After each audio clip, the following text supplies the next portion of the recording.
The National Service Inclusion Project is a training and technical assistance provider on disability inclusion under a cooperative agreement from the Corporation for National and Community Service.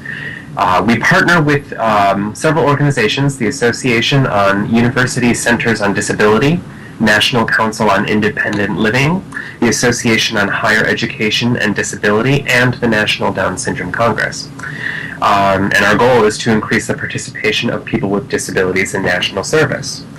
Thanks to the generosity of the Nonprofit Commons Group, we have just recently acquired our own space to build and develop, and we're just starting to do that. And we have a couple of goals. Our goal in the short term is to build capacity within state organizations we currently work with to utilize a virtual environment for training purposes.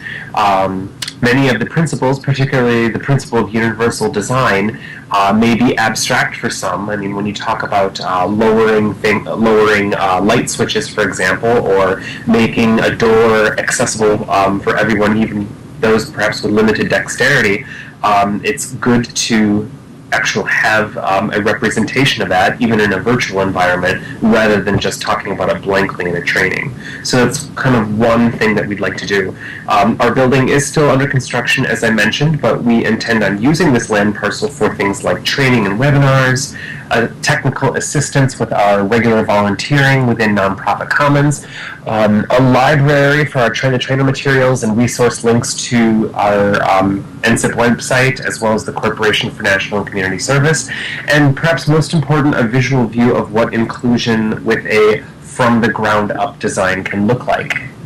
And through this virtual environment, we can work with those who are interested in service, but maybe homebound or would like to volunteer or serve in other non-traditional ways. And then that brings us to our long-term goal of what we would like to branch out and partner with other and new virtual communities.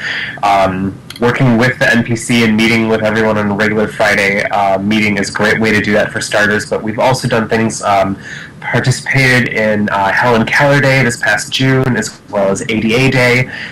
We've even been invited to speak with the members of Virtual Ability Island. We're very excited about that.